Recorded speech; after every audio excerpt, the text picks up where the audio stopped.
Hi, this is Phil from PDQ Merchant Enterprises and the ATM Mastermind group page. And in today's video, we'll be talking about the top 5 Vault Cash questions people ask.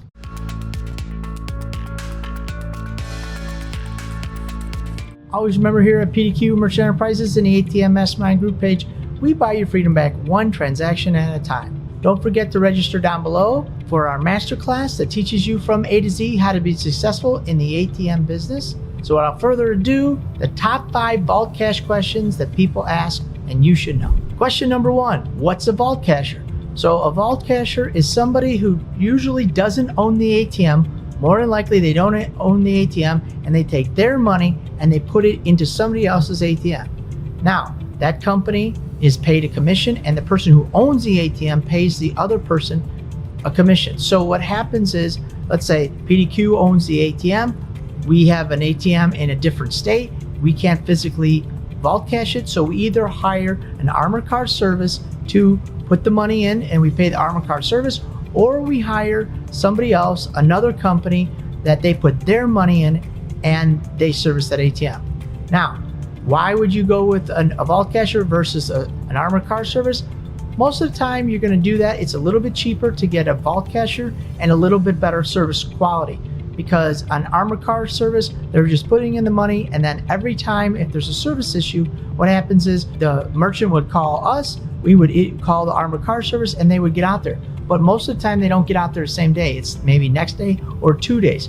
So it becomes not a good service situation for me, that who owns the ATM, or the customer.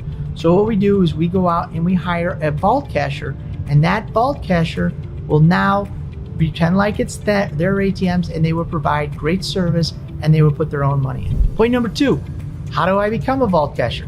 Here's how you become a vault casher. You just put yourself out there and in the community. You can do it in this community or other communities, and say, you know what, if anybody needs a vault casher in the area that you're in, let's say for us in the Chicagoland area, we would vault cash your route if we decided to do that. So what is our responsibilities? I'm going to put that in point number 4. Point number 3, if I'm looking for a vault casher, where do I find a vault casher? Usually what you do is you reach out to somebody who's been in an ATM game. Let's say for us, you can reach out to us and you could ask us, hey, I'm in this city, I'm looking for a vault casher, do you know anybody? Sometimes we know somebody, sometimes we don't. But when you ask us that question, most of the time I need history, I need transactional history. So if you're just starting out in the game and you say, hey, I got a tattoo shop, I want somebody to vault cash it for me, that's not going to be something that I could help you with, because the people who I know, they want transactional volume. They want to know that this is going to be a good venture for them. So if it does 200 transactions, then they say, okay, and you're paying $1, hey, I could make $200. I'll put my own money, I'll service it, we'll intertwine it into our route. It's not a big deal. We could pick up some extra money. It works out. But if you don't have transactional volume, then what'll happen is I'll contact, let's say, somebody I know, and I'll say, I got a tattoo parlor in the city, kind of where you're at. Like, I'm not really interested because I don't have the volume. I don't know what the volume is. I don't want to take a chance right now. If I had volume, then I would. So usually when we contact somebody, we want to have history and how many transactions, how much money is it going through, what's the service like, so we know what we're getting ourselves into. So if you guys are looking for that, we can help, but not in every situation. Point number 4 is what we talked about before. What's the responsibilities of a vault casher? A responsibility of a vault casher is to put the money into the ATM, manage the service, any and all service calls. So if there's a bill jam, a paper receipt issue, something where the ATM goes down, communication error, then me, if I'm a vault casher, I'm responsible for all that. If there's software upgrades, if there's something to repair, like a keyboard goes down, that's usually an additional charge. The ATM company who owns the ATM now should pay you extra if you're the vault casher for upgrades to software. If the keypad goes down, if the dispenser goes out, this is all an extra. Basic, what I would call level 1 maintenance, which is bill jams, paper jams, money going out of the ATM. In other words, if it runs out of money, those are all level 1 ATM service related issues. Level 2, dispenser malfunctions and it is broke, keypad is broke, reprogramming the ATM, have to replace a screen.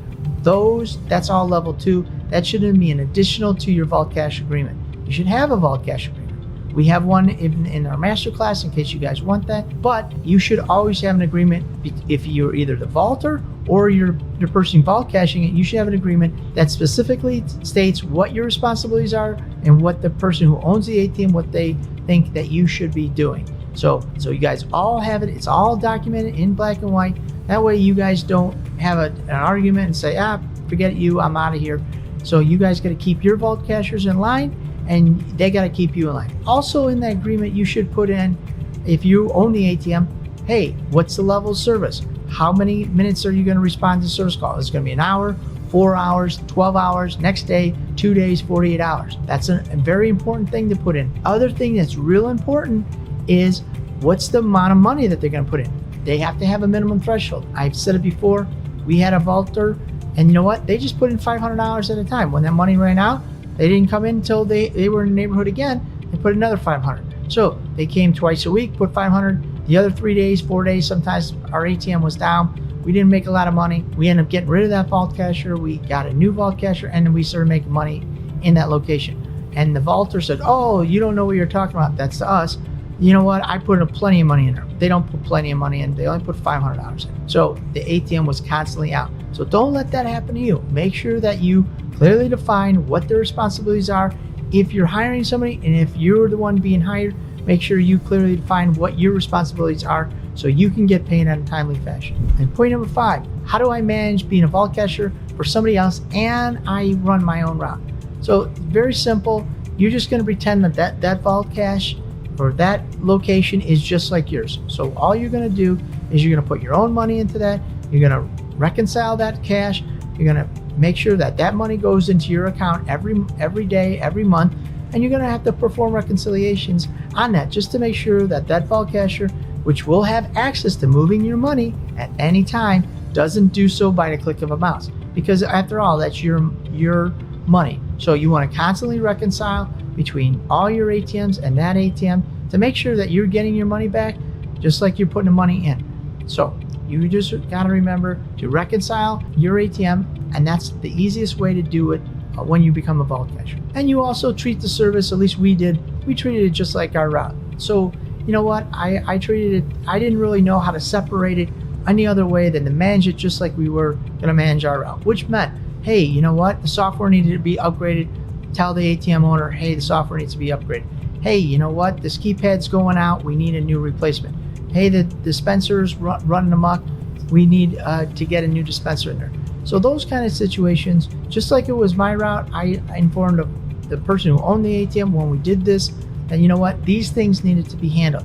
And if the ATM started to go, if we were right when we did this, right on the border of EMV coming in and changing the game, we made sure that those ATMs were upgraded so we weren't held reliable in case that happened. So always remember to operate with some of the latest greatest software because it also helps you make money.